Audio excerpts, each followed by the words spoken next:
സമാധാന കരാറിലെ എല്ലാ വ്യവസ്ഥകളും ലംഘിച്ചുകൊണ്ട് ഇറാനിൽ അമേരിക്ക കനത്ത സൈനിക ആക്രമണം അഴിച്ചുവിട്ടിരിക്കുകയാണ്. ഏതാണ്ട് 140 കേന്ദ്രങ്ങളെ ലക്ഷ്യമിട്ടാണ് US സെൻട്രൽ കമാൻഡ് പുലർച്ചെ മുതൽ ഈ ബോംബാക്രമണം ശക്തമാക്കിയത്. അമേരിക്കൻ പ്രസിഡന്റ് ഡൊണാൾഡ് ട്രംപ് നേരിട്ട് നിർദ്ദേശം നൽകിയ ഈ ഒരു ആക്രമണത്തിൽ ഇറാന്റെ തന്ത്രപ്രധാനമായിട്ടുള്ള പ്രതിരോധ സംവിധാനങ്ങൾ തകർന്നു എന്നുള്ള വാർത്തകളൊക്കെ അന്താരാഷ്ട്ര മാധ്യമങ്ങൾ റിപ്പോർട്ട് ചെയ്യുന്നുണ്ട്.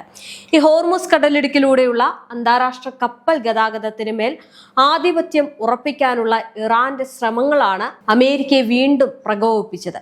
ഈ കടലിടുക്കിലൂടെ സഞ്ചരിക്കുന്ന വാണിജ്യ കപ്പലുകൾക്ക് നേരെ ഇറാന്റെ ഇസ്ലാമിക് റവല്യൂഷണറി ഗാർഡ് കോർപ്പസ് വെടിയുതിർത്തതായിട്ട് US സെൻട്രൽ കമാൻഡ് വക്താവ് ക്യാപ്റ്റൻ ടീം ഹോക്കിൻസ് സ്ഥിരീകരിച്ചു.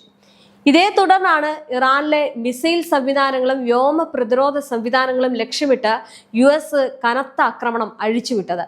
ഇറാന്റെ പ്രധാന തീരദേശ നഗരങ്ങളായിട്ടുള്ള ബന്ദർ അബ്ബാസ്, കഷം, ഹജിയാബാദ എന്നിവിടങ്ങളിൽ പുലർച്ചെയുണ്ടായ വ്യോമാക്രമണത്തിൽ ശക്തമായിട്ടുള്ള സ്ഫോടനങ്ങളാണ് റിപ്പോർട്ട് ചെയ്തത്. ഇറാന്റെ മിസൈൽ നിലയങ്ങൾക്ക് പുറമെ ഹോർമുസ് കടലിടുക്കിൽ അവർ ഉപയോഗിച്ചിരുന്ന സ്പീഡ് ബോട്ടുകളും അമേരിക്കൻ വ്യോമസേന തകർത്തു എന്നുള്ള വാർത്തകൾ കൂടി പുറത്തു വരുന്നുണ്ട്. ഇറാന്റെ ഒരു ഡ്രോണും ക്രൂയിസ് മിസൈലും വെടിവെച്ച് വീഴ്ത്തിയതായും US അവകാശപ്പെടുന്നു. ഹോർമുസ് ഇപ്പോഴും ഒരു സ്വതന്ത്ര ജലപാതയാണെന്നും അതിൽ ഇറാന്റെ നിയന്ത്രണം അനുവദിക്കില്ല എന്നുമാണ് പെന്റഗണിന്റെ നിലപാട് എന്ന് പറയുന്നത്. ഇത് ഒരു കാലത്തും ഉണ്ടാകാത്ത വിധം അമേരിക്കയും ഇറാനും തമ്മിലുള്ള ഒരു നേരിട്ടുള്ള സൈനിക യുദ്ധം 3-ാം ദിവസം അതീവ ഗുരുതരമായിട്ടുള്ള അവസ്ഥയിലേക്ക് മാറിയിരിക്കുകയാണ്. ഈ ഹോർമുസ് കടലിടുക്കിലെ കപ്പൽ ഗതാഗത സുരക്ഷയ്ക്കായിട്ട് ഇരു രാജ്യങ്ങളും ഒപ്പുവെച്ചിരുന്ന താൽക്കാലിക സമാധാന കരാർ പൂർണ്ണമായിട്ടും തകർന്നതോടെയാണ് നയതന്ത്ര ചർച്ചകൾക്ക് അന്ത്യമായത്. ജൂലൈ പകുതിയോടെ ഇരുപക്ഷവും തങ്ങളുടെ സൈനിക സമ്പൂർണ്ണ ആക്രമണത്തിനുള്ള അനുമതി നൽകുകയായിരുന്നു. അമേരിക്കൻ പ്രസിഡന്റ് ഡൊണാൾഡ് ട്രംപിന്റെ പ്രത്യേക നിർദ്ദേശപ്രകാരം US സെൻട്രൽ കമാൻഡ് ഇറാന്റെ മണ്ണിലേക്ക് കനത്ത വ്യോമാക്രമണമാണ് അഴിച്ചുവിട്ടിരിക്കുന്നത്. ചരിത്രത്തിൽ ആദ്യമായിട്ട് അതിനൂതന യുദ്ധവിമാനങ്ങൾക്കൊപ്പം വൺ വേ അറ്റാക്ക് ഡ്രോണുകളും അമേരിക്കൻ സൈന്യം ഈ യുദ്ധത്തിനായിട്ട് ഉപയോഗിക്കുന്നു എന്നതാണ് ഏറ്റവും ശ്രദ്ധേയമായിട്ടുള്ളൊരു കാര്യം. നമുക്കറിയാം, ഈ യുദ്ധത്തിൽ ഏറ്റവും കൂടുതൽ സമാധാനം കൊണ്ടുവരണം എന്ന് പറഞ്ഞ് മുന്നോട്ട് നിന്നിരുന്നത്, അല്ലെങ്കിൽ വെടിനിർത്തൽ കൊണ്ടുവരണം, അല്ലെങ്കിൽ വെടിനിർത്തൽ നടത്തണം, ചർച്ചകൾ നടത്തണം എന്ന് പറഞ്ഞിരുന്നത് ട്രംപാണ്. പക്ഷേ ഈ അടുത്തുണ്ടായ ആക്രമണങ്ങൾ വലിയ രീതിയിലുള്ള ഒരു പ്രശ്നത്തിലേക്ക് കലാശിച്ചു.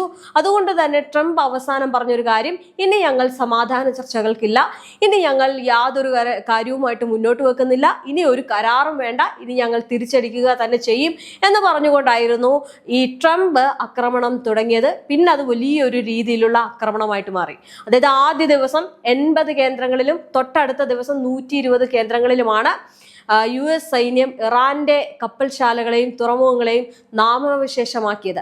ഇറാന്റെ മിസൈൽ, ഡ്രോൺ വിക്ഷേപണ കേന്ദ്രങ്ങൾ, വ്യോമ പ്രതിരോധ സംവിധാനങ്ങൾ, സൈനിക റഡാറുകൾ എന്നിവ തകർക്കുകയാണ് അമേരിക്കൻ ലക്ഷ്യം എന്ന് പറയുന്നത്. തലസ്ഥാന നഗരമായിട്ടുള്ള ഈ ടെഹ്റാൻ അടക്കമുള്ള ഇറാന്റെ പ്രധാന നഗരങ്ങളിലെല്ലാം ഇന്ന് പുലർച്ചെയും വലിയ സ്ഫോടന ശബ്ദങ്ങളാണ് ഉണ്ടായിരിക്കുന്നത്. തെക്കൻ ഇറാനിലെ പ്രമുഖ തീരദേശ നഗരങ്ങളായിട്ടുള്ള ബന്ദർ അബ്ബാസ്, സിറിക്ക്, ജാസ്ക് എന്നിവിടങ്ങളിലും കോഷൻ ദ്വീപിലും അമേരിക്കൻ ബോംബാക്രമണത്തിൽ വ്യാപകമായിട്ടുള്ള നാശനഷ്ടങ്ങൾ ഉണ്ടായതായാണ് ഔദ്യോഗിക വിവരങ്ങൾ വ്യക്തമാക്കുന്നത്. ഇറാന്റെ സാമ്പത്തിക ഭദ്രത തകർക്കാൻ അവരുടെ എണ്ണ ഉൽപാദന കേന്ദ്രങ്ങളെയും അമേരിക്ക ലക്ഷ്യം വെക്കുന്നുണ്ട്. സംഘർഷം ഇപ്പോൾ യുണൈറ്റഡ് അറബ് എമിറേറ്റ്സിന് നേരെ വ്യാപിപ്പിക്കുന്നതായാണ് ഏറ്റവും പുതിയ സൂചനകൾ വരുന്നത്. ഈ കഴിഞ്ഞ 24 മണിക്കൂറിനിടെ UAEയിലെ US കേന്ദ്രങ്ങൾക്ക് നേരെയും ഇറാന്റെ ഭാഗത്ത് നിന്ന് ഡ്രോൺ ആക്രമണങ്ങൾ ഉണ്ടായതായിട്ട് പ്രതിരോധ വൃത്തങ്ങൾ വ്യക്തമാക്കുന്നുണ്ട്. യുദ്ധം കൊടുമ്പിരി കൊണ്ടിരിക്കുന്നതോടെ ലോകത്തിന്റെ ഏറ്റവും പ്രധാനപ്പെട്ട ഊർജ്ജപാതയായിട്ടുള്ള ഹോർമുസ് കടലിടുക്ക് വീണ്ടും പൂർണ്ണമായിട്ടും സ്തംഭിച്ചിരിക്കുകയാണ്. തങ്ങളുടെ മുൻകൂർ അനുമതിയില്ലാതെ ഒരു അന്താരാഷ്ട്ര കപ്പലിനെയും കടത്തിവിടില്ല എന്ന് പ്രഖ്യാപിച്ച ഇറാൻ ഈ ഒരു ജലപാത അനിശ്ചിതകാലത്തിലേക്ക് അടച്ചതായിട്ട് പ്രഖ്യാപിച്ചു. ഹോർമുസ് ജലപാത വഴി കപ്പൽ ഗതാഗതം കഴിഞ്ഞ 2 ദിവസമായിട്ട് പൂർണ്ണമായും നിശ്ചലമായിട്ടുള്ള അവസ്ഥയിലാണ്. ഇത് അന്താരാഷ്ട്ര ചരക്ക് നീക്കത്തെയും എണ്ണക്കടത്തിനെയും ഗുരുതരമായിട്ട് ബാധിച്ചു എന്നതാണ്. മുൻപ് സമാധാന കരാർ സമയത്ത് $62 വരെ താഴ്ന്ന എണ്ണവില ഇപ്പോൾ ഒറ്റയടിക്ക് 4.5% ഉയർന്നത് വീണ്ടും $80 കടന്നിരിക്കുകയാണ്. ഈ അമേരിക്കയുടെ തുടർച്ചയായിട്ടുള്ള ആക്രമണം ഇറാന്റെ നട്ടലൊടിക്കുന്ന സാമ്പത്തിക ആഭ്യന്തര തകർച്ചയ്ക്കാണ് വഴി തുറന്നിരിക്കുന്നത്. ഇറാന്റെ പ്രധാന ചരക്ക് കപ്പലുകൾ, ഗതാഗത സംവിധാനങ്ങൾ, മത്സ്യബന്ധന ബോട്ടുകൾ, കാലാവസ്ഥാ നിരീക്ഷണ കേന്ദ്രങ്ങൾ എന്നിവയെല്ലാം അമേരിക്കൻ ബോംബാക്രമണത്തിൽ ഇല്ലാതായതായി ഇറാന്റെ വിദേശകാര്യ മന്ത്രാലയം തന്നെ സമ്മതിക്കുന്നുണ്ട്.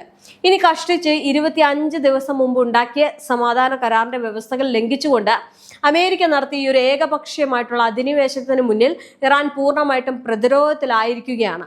ആഭ്യന്തര സംവിധാനങ്ങൾ തകർന്നതോടെ സൈനികമായിട്ട് തിരിച്ചടിക്കാൻ പോലും ആകാതെ ഇറാൻ ഇപ്പോൾ ഐക്യരാഷ്ട്രസഭയുടെ മധ്യസ്ഥതയ്ക്കായിട്ട് അഭയം തേടിയിരിക്കുകയാണ്. ഇത് സൈനിക ശേഷിക്ക് പുറമെ ഇറാന്റെ തന്ത്രപ്രധാനമായിട്ടുള്ള ആയുധപ്പുരകളും ഇന്ധന സംഭരണശാലകളും അമേരിക്കൻ ബോംബാക്രമണത്തിൽ കത്തിയമർന്നു എന്നുള്ള വാർത്തകൾ കൂടി വരുന്നുണ്ട്. ഇത് അമേരിക്ക അവകാശപ്പെടുകയും ചെയ്യുന്നുണ്ട്. വരും ദിവസങ്ങളിൽ ഒരു വലിയ സൈനിക നീക്കം നടത്താൻ ഇറാൻ ആവശ്യമായിട്ടുള്ള മിസൈലുകളുടെയും മറ്റ് യുദ്ധ സാമഗ്രികളുടെയും വലിയൊരു ശേഖരമാണ് ഈ ഒരു ഒറ്റ ആക്രമണത്തിലൂടെ അമേരിക്ക ചാരമാക്കിയത് എന്നാണ് റിപ്പോർട്ടുകൾ പറയുന്നത്. ഇത് ഇറാന്റെ പ്രതിരോധ നിരയെ വർഷങ്ങൾ പിന്നോട്ടടിപ്പിക്കുന്ന തകർച്ചയാണ്. അതേസമയം തന്നെ ഈ കുവൈറ്റിലെ തങ്ങളുടെ സൈനിക ക്യാമ്പിന് നേരെ ഇറാൻ നടത്തിയ മിസൈൽ ആക്രമണത്തിൽ 3 US സൈനികർ കൊല്ലപ്പെട്ടു എന്ന വാർത്തകൾ അമേരിക്കൻ സൈന്യം ഔദ്യോഗികമായിട്ട് തള്ളിക്കളയുകയും ചെയ്തിട്ടുണ്ട്. തങ്ങളുടെ സൈനികർക്ക് ആർക്കും ജീവാപായം സംഭവിച്ചിട്ടില്ല എന്നാണ് അമേരിക്ക വ്യക്തമാക്കുന്നത്. എന്നാൽ ഈ കഴിഞ്ഞ ദിവസം പുലർച്ചെ 3 റൗണ്ടുകളിലായിട്ട് അമേരിക്കൻ സൈനിക കേന്ദ്രങ്ങൾ ലക്ഷ്യമിട്ട് ഇറാൻ മിസൈലുകളും ഡ്രോണുകളും വിക്ഷേപിച്ചിരുന്നു. Jordan, Qatar, Kuwait, Bahrain, Oman എന്നീ GCC രാജ്യങ്ങളിലെ US താവളങ്ങൾക്ക് നേരെയായിരുന്നു ഇറാന്റെ ആക്രമണം എന്ന് പറയുന്നത്. അമേരിക്കയുടെ ഈ ഒരു പുതിയ നീക്കങ്ങളെ ഇറാൻ വിദേശകാര്യ മന്ത്രാലയം ശക്തമായിട്ടുള്ള ഭാഷയിലാണ് അപലപിച്ചത്. യുദ്ധം അവസാനിപ്പിക്കാനുള്ള സമാധാന കരാർ ഒപ്പിട്ട് കഷ്ടിച്ച് 25 ദിവസം പിന്നിടുമ്പോഴാണ് അമേരിക്ക വ്യവസ്ഥകൾ ലംഘിച്ചത് എന്ന് ഇറാൻ ആരോപിക്കുന്നത്.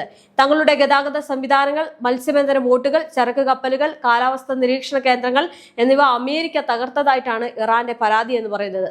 തങ്ങൾക്കെതിരെയുള്ള ആക്രമണങ്ങൾക്ക് താവളം ഒരുക്കി നൽകിയ GCC രാജ്യങ്ങൾക്കെതിരെ ഇറാൻ ഇപ്പോൾ ഐക്യരാഷ്ട്രസഭയെ സമീപിച്ചിരിക്കുകയാണ്. നയതന്ത്ര ചർച്ചകളിലൂടെ ഒപ്പുവെച്ച താൽക്കാലിക സമാധാന കരാർ വെറും 25 ദിവസങ്ങളിൽ തകർന്നതാണ് പശ്ചിമേഷ്യ വീണ്ടും ഒരു കടുത്ത ആശങ്കയിലേക്ക് തള്ളിവിട്ടത്. അമേരിക്കൻ നീക്കത്തിന് മുന്നിൽ GCC രാജ്യങ്ങളെ പ്രതിക്കൂട്ടിലാക്കിക്കൊണ്ട് ഇറാൻ UN രക്ഷാസമിതിയെ സമീപിച്ചതോടെ നയതന്ത്ര യുദ്ധവും ശക്തമായിരിക്കുകയാണ്.